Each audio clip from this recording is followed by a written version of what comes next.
എന്താ പറ്റിയേ? ഇല്ല, എനിക്കെന്തൊരു പറ്റി?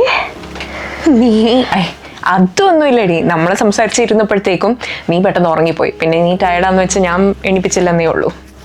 നീ ഓക്കെ അല്ലേ? ആടി, എനിക്ക് ഓക്കെയാ. അതെനിക്കട്ടെ, കുറേ നാളായിട്ട് ഞാൻ നിന്നോട് ചോദിക്കണമെന്ന് വിചാരിച്ചതാ. നീ നല്ല ഡള്ളാണല്ലോ. ഇല്ലടി, ഞാൻ ഓക്കെയാ. അത് ഇവിടെ ശരിയാവത്തില്ല. ഞാൻ ഓക്കെയാ. ഉറപ്പ്? പിന്നെ എന്തായാലും നീ ഇവിടം വരെ വന്നതല്ലേ, നമുക്ക് എന്താ കഴിക്കാനുള്ളത് നോക്കാം. എടി, നീ മാഗി കഴിക്കില്ലേ? നമുക്കൊരു മാഗി ഉണ്ടാക്കാം. ഇനി നീ പറ, എന്താ ശരിക്കും എൻ്റെ പ്രശ്നം? എടി, നിനക്കറിയാലോ, കുറേ പ്രതീക്ഷകളും സ്വപ്നങ്ങളായിട്ടൊക്കെ ഞാൻ UK വന്നത്. ഞാൻ UK വന്നപ്പോൾ ഫസ്റ്റ് എനിക്ക് വന്ന കോള് മമ്മിയുടെ ആയിരുന്നു. അപ്പം മമ്മീനോട് ആകെപ്പാട് പറഞ്ഞ ഒരേ കാര്യം എന്ന് വെച്ചാൽ ദൈവത്തെ മറന്നൊന്നും ചെയ്യരുതെന്ന് മാത്രമാണ്.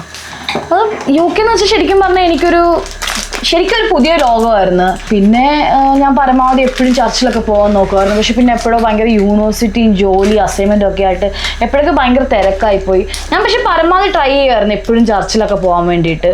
അങ്ങനെ കുറേ മാസങ്ങൾ കഴിഞ്ഞപ്പോൾ ശരിക്കും ഞാൻ എൻ്റെ പഴയ ഒരു കൂട്ടുകാരെ ഞാൻ ഇവിടെ വെച്ച് കണ്ടു.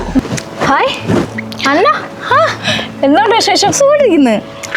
കോണ്ടാക്ട് ഒന്നും ഇല്ല, കണ്ടിട്ട് കുറേ ആയി. ഓ, യൂണിവേഴ്സിറ്റി അസൈൻമെൻറ്റ് ജോലികൾ ആകെപ്പാട് ബിസിയാണ്, ഭയങ്കര തിരക്കാണ്. ഓ ശരി. ഇപ്പം എവിടെ പോയിട്ട് വരുവാ? സൺഡേ അല്ലേ, ഞാൻ ചർച്ചിൽ പോയിട്ട് വന്നേ. ഓ, നീ സൺഡേ പള്ളിയും പ്രാർത്ഥനയൊക്കെ ആണല്ലേ? പിന്നെ ഞാനിവിടെ ഞാൻ പിന്നെ കുറേ ഫ്രണ്ട്സൊക്കെ കൂടുന്നുണ്ട് ഇവിടെ അടുത്തൊരു സ്ഥലത്ത്, നമ്മുടെ മലയാളി ഫ്രണ്ട്സ് എല്ലാം. സൺഡേയോ? സൺഡേയിലേ നമ്മൾ ഫ്രീ ആവത്തുള്ളൂ. അപ്പം പിന്നെ പാർട്ടിയും കാര്യങ്ങളൊക്കെ. അപ്പം എന്തായാലും കൂടും കേട്ടോ. ഞാൻ നോക്കട്ടെ. ഇപ്പോഴേ നമുക്ക് ലൈഫൊക്കെ എക്സ്പ്ലോർ ഒക്കെ ചെയ്യാൻ പറ്റത്തുള്ളൂ, എൻജോയ് ചെയ്യാൻ പറ്റത്തുള്ളൂ. അപ്പം എൻ്റെ നമ്പറില്ലേ, അപ്പം ഒരു ടെക്സ്റ്റ് അയച്ചാൽ മതി. നല്ല കൂട്ടുകാരിയാണല്ലോ അവള്. ഞായറാഴ്ച പള്ളി പോവാണ്ട് നിന്നെ പാർട്ടിക്കൊക്കെ വിളിക്കുന്നേ. ആദ്യമൊന്നും ഞാൻ പോയേ ഇല്ല, പക്ഷേ പിന്നെ ഇടയ്ക്ക് എപ്പോഴും എനിക്ക് മനസ്സ് മാറിയിട്ട് ഞാൻ ഒരു സൺഡേ അവരുടെ പോയി. പക്ഷെ അത് എൻ്റെ ഭയങ്കര വേറൊരു വൈബാണ്. അങ്ങനെ ഞാൻ കുറേ പുതിയ ആൾക്കാരെ കണ്ടു, പരിചയപ്പെട്ടു, സംസാരിച്ചു. എനിക്ക് ഭയങ്കരമായിട്ട് ആ ഒരു വൈബ് ഇഷ്ടപ്പെട്ടു. അങ്ങനെ പിന്നെ പലപ്പോഴും ജോലി ഇല്ലാത്ത ശരിക്കും പറഞ്ഞാൽ ഷിഫ്റ്റ് ഇല്ലാത്ത എല്ലാ ദിവസങ്ങളും എല്ലാ സൺഡേസും ഞാൻ അവരുടെ കൂടെ പരിപാടിക്ക് പോയി തുടങ്ങി. അപ്പൊ പണ്ട് നീ ഷിഫ്റ്റ് ഒക്കെ ഉണ്ടെന്ന് പറഞ്ഞ് പൊക്കോണ്ടിരുന്നത് ഇതിനായിരുന്നല്ലേ? അതൊന്നും അല്ലടി ശരിക്കുള്ള പ്രശ്നം. അവരൊരു പോയിന്റ് എത്തിയപ്പോൾ എന്നെ ഡ്രിങ്ക്സ് യൂസ് ചെയ്യാൻ നിർബന്ധിച്ചു തുടങ്ങി. അങ്ങനെ ശരിക്കും ഞാൻ ആ ഇൻഫ്ലുവൻസിൽ പെട്ട് ഡ്രിങ്ക്സ് യൂസ് ചെയ്ത് തുടങ്ങി. പിന്നെ ആ ഒരു നിർബന്ധം ആദ്യം അത് ഡ്രഗ്സ് യൂസ് ചെയ്യണമെന്നായി. എന്റെ കർത്താവ്, എന്തൊക്കെയാ ഞാൻ ഈ കേൾക്കുന്നത്? എന്നിട്ട് ശരിക്കും ആ ഒരു ഇൻഫ്ലുവൻസിൽ പറ്റിയിട്ട് ഞാൻ ഡ്രഗ്സ് യൂസ് ചെയ്യാൻ വേണ്ടിയിട്ട് ഡിസൈഡ് ചെയ്തു. അത് ശരിക്കും പറഞ്ഞാൽ അന്ന് ഞങ്ങളുടെ ഒരു ഫ്രണ്ടിൻ്റെ ബർത്ത്ഡേ ആയിരുന്നു. അന്ന് ഞങ്ങൾ യൂസ് ചെയ്യാമെന്ന് വിചാരിച്ചത്. എന്നിട്ട് അന്ന് ആദ്യം അത് യൂസ് ചെയ്തപ്പം അത് ശരിക്കും വേറൊരു ഫീലായിരുന്നു, വേറൊരു വൈബായിരുന്നു, നല്ല രസമുണ്ടായിരുന്നു. പക്ഷേ പിന്നീട് എനിക്കൊന്നും ഓർമ്മയില്ല. ഞാൻ കംപ്ലീറ്റ് ആയിട്ട് ബ്ലാക്ക് ഔട്ട് ആയിപ്പോയി. പിന്നെ ഇത് എനിക്കൊന്നൊരു കുറേ മണിക്കൂർ കഴിഞ്ഞ് പിറ്റേ ദിവസം മോർണിംഗ് ആണ് ഞങ്ങൾക്കെല്ലാം ഒരു ബോധം വീഴുന്നത്. പക്ഷെ ആ ഒരു മോർണിംഗ് ആണ് എൻ്റെ ലൈഫിലേക്ക് ഏറ്റവും മോശപ്പെട്ട ദിവസം എന്ന് പറയുന്നത്. എന്താ പറ്റി?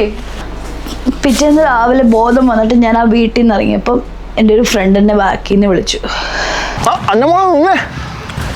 ഇന്നലെ കാണിച്ചുകൂട്ടി കോപ്രായങ്ങൾ ഓർമ്മയുണ്ടോ? ഇല്ലെങ്കിൽ വെട്ടിപ്പായിട്ട് ഷൂട്ട് ചെയ്ത് വെച്ചിട്ടുണ്ട്. നീ എന്ത് പറഞ്ഞു? എനിക്കൊന്നും മനസ്സിലാവുന്നില്ല. മനസ്സിലായില്ലെങ്കിൽ മോള് നിന്ന് കണ്ടു നോക്ക്.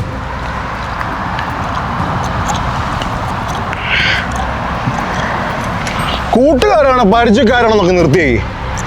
ഇന്നേക്ക് 3-ാം ദിവസം എൻ്റെ അക്കൗണ്ടിൽ 3000 പൗണ്ട് വീണില്ലെങ്കിൽ ഇതങ്ങ് സോഷ്യൽ മീഡിയ കഴിഞ്ഞ് വൈറലാവും. UK-ലെ മലയാളി കുട്ടിയുടെ അഴിഞ്ഞാട്ടങ്ങൾ. പിന്നെ വീട്ടിലും പോകണ്ട, നാട്ടിലും പോകണ്ട, പിന്നെ നിന്റെ കൊമ്പത്തെ ചർച്ചിലും പോകണ്ട.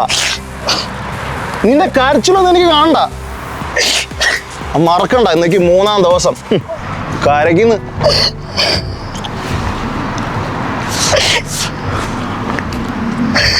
എൻ്റെ ജീവിതത്തിൽ ഏറ്റവും മോശപ്പെട്ട സമയം ഞാൻ കടന്നുപോയി. എനിക്ക് മുന്നോട്ട് ജീവിക്കാൻ പോലും ആഗ്രഹമില്ലായിരുന്നു. ഈവൻ ഞാൻ ആത്മഹത്യക്ക് വരെ ട്രൈ ചെയ്തതാണ്. പക്ഷെ അന്നേരം അപ്പയും അമ്മയൊക്കെ ഓർമ്മ വന്നിട്ട് മാത്രം ഞാൻ അന്നത് ചെയ്തില്ല. എനിക്കറിയാം ഞാൻ ഈ ലോകത്തിൻ്റെ പുറകിൽ ഓടിയോണ്ട് മാത്രമാണ് എൻ്റെ ലൈഫിൽ ഇങ്ങനൊരു പ്രശ്നം എനിക്ക് വന്നതെന്നുള്ളത്. എന്നിട്ട് ആ പയ്യനോ, നീ കാശ് കൊടുത്തോ? ഇല്ല, ഞാൻ ഇത്രയും പ്രശ്നം വന്നപ്പോൾ ഞാൻ പാസ്റ്ററിനെ വിളിച്ചു. നമ്മുടെ പാസ്റ്ററിനോട് ഞാൻ പറഞ്ഞു എൻ്റെ അവസ്ഥ, എനിക്ക് മുന്നോട്ട് പോകാനൊന്നും പറ്റാത്ത അവസ്ഥയാണ്. പക്ഷെ പാസ്റ്ററുകൾ പാവന്ന് എന്തൊരു കോൺഫറൻസിൽ പോകാൻ നിൽക്കുമായിരുന്നു. അന്ന് ഓടിപ്പിടിച്ച് ഇവിടെ വന്നു എന്നെ കാണാൻ വേണ്ടിയിട്ട്. മോളെ സംഭവിച്ചതെല്ലാം സംഭവിച്ചു. ഈ വിഷയത്തിൽ മോൾക്ക് നിയമപരമായിട്ട് മുന്നോട്ട് പോകുവാൻ കഴിയും. നമ്മൾ ഈ ലോകത്തിലായിരിക്കുമ്പോൾ വിവിധമുള്ള പല പ്രലോഭനങ്ങൾ നമ്മുടെ ജീവിതത്തിൽ ഉണ്ടാകും. മോളെ കുറിച്ച് ദൈവത്തിനൊരു ഉദ്ദേശമുണ്ട്. നമ്മെ സ്നേഹിക്കുന്ന നല്ല കർത്താവ് മോളെ നമുക്കുള്ളത്. മോള് ദൈവത്തിൽ നിന്ന് അകന്നു പോയി എന്ന് മോക്ക് തോന്നുന്നുണ്ടോ? ഉണ്ട്. മോൾ ഇന്ന് മനസ്സ് പുതുക്കി ഒന്ന് രൂപാന്തരപ്പെടണം. നമ്മുടെ പാവം എത്ര കടം ചുപ്പായിരുന്നാലും ഇവൻ പോലെ വെളുപ്പിക്കാമെന്ന് നമ്മുടെ കർത്താവ് പറഞ്ഞിരിക്കുന്നത്. പാസ്റ്റങ്ങളൊരു നിമിഷം മോക്ക് വേണ്ടി പ്രാർത്ഥിക്കാം. പ്രാർത്ഥിച്ചു കഴിഞ്ഞിട്ട് പാസ്റ്റങ്ങൾ എന്നോടൊരു കാര്യം പറഞ്ഞു. മോളെ, കർത്താവ് നമ്മെ പഠിപ്പിച്ചിരിക്കുന്നത് നമ്മുടെ ശത്രുക്കളെ സ്നേഹിപ്പാനും നമ്മളെ ഉപദ്രവിക്കുന്നവർക്ക് വേണ്ടി പ്രാർത്ഥിക്കാനുമാണ്. മോളുടെ വിഷയത്തിന്മേൽ നമ്മുടെ സർവശക്തനായ ദൈവം അത്ഭുതം പ്രവർത്തിക്കുമെന്ന് പാസ്റ്റർക്ക് ഉറപ്പുണ്ട്. പാസ്റ്റർ എന്ന് പറഞ്ഞ കാര്യം ഞാൻ പൂർണ്ണമായിട്ട് വിശ്വസിച്ചു. ഞാൻ എന്നെ ഭയങ്കരമായിട്ട് ടച്ച് ചെയ്തു. ഞാൻ വീട്ടിൽ വന്നിട്ട് ഒത്തിരി നേരം ഞാൻ കരഞ്ഞ് പ്രാർത്ഥിച്ചെന്ന്. എന്നിട്ട് ആ വിഷയം സോൾവ് ആയോ? ശരിക്കും അവൻ പറഞ്ഞ ടൈം ലൈനുള്ളിൽ തന്നെ അവനെ ഞാൻ വീണ്ടും കണ്ടു ഒരു ദിവസം ഒരു പാർക്ക് വെച്ചിട്ട്. അന്ന് അവൻ്റെ കൂട്ടത്തിലുള്ളവരെ തന്നെ അവനെ ഉപദ്രവിക്കാൻ ശ്രമിക്കുകയായിരുന്നു എൻ്റെ പ്രശ്നത്തിൻ്റെ പേര്. ശരിക്കും അവനന്ന് മരിച്ചു പോയാൽ ഞാൻ അത്യമായിട്ട് ആഗ്രഹിച്ചിരുന്നു ആ പ്രശ്നം സോൾവ് ആവാൻ വേണ്ടിയിട്ട്. പക്ഷേ എനിക്കറിയാം അന്ന് പാസ്റ്റങ്ങൾ പറഞ്ഞ പോലെ ശത്രുക്കളെ പോലെ സ്നേഹിക്കാൻ പഠിപ്പിച്ചൊരു യേശുപ്പച്ചനല്ല നമുക്കുള്ളത്. ഞാൻ അതുകൊണ്ട് പെട്ടെന്ന് പോലീസിനെ വിളിച്ചു. അവർ വന്ന് അവനെ സേവ് ചെയ്തു. അപ്പം ഞാൻ റിയലൈസ് ചെയ്തു ഞാനാണ് അവനെ ഹെൽപ്പ് ചെയ്തെന്നുള്ളത്. അപ്പോൾ അന്ന് അവൻ എനിക്കൊരു സോറി മെസ്സേജ് അയച്ചു. അതൊക്കെ ഡിലീറ്റ് ചെയ്തെന്ന് പറഞ്ഞു. അതിനുശേഷം പിന്നെ ഞാൻ അവനോ ഒരു മെസ്സേജ് അയച്ചിട്ടില്ല. അങ്ങനെ എൻ്റെ ജീവിതത്തിൽ ആ ഒരു ഇരുണ്ട അധ്യായം അവിടെ അവസാനിച്ചു. പിന്നെ ആകെ എന്ന് വെച്ചാൽ ഞാൻ ഇപ്പോഴും അവനെ അവർ ഉപദ്രവിക്കുന്ന ആ ഒരു സീൻ ഇപ്പോഴും എന്നെ ഹോണ്ട് ചെയ്യുന്നുണ്ട്. ഞാൻ അന്ന് രാവിലെ ഞെട്ടി ഉണർന്നതും ആ ഒരു പ്രശ്നം കൊണ്ട് തന്നെയാണ്. എനിക്കറിയാം ഞാൻ ഇനി ഒരിക്കലും ആ ഒരു ജീവിതത്തിലോട്ട് മടങ്ങിപ്പോകത്തില്ലെന്ന്. കാരണം എനിക്കറിയാം ഞാൻ മനസ്സ് പുതുക്കാൻ രൂപാന്തരപ്പെട്ട് ഞാൻ വീണ്ടും ദൈവത്തിൻ്റെ പാതയിലേക്ക് മടങ്ങി വന്നേക്കുക.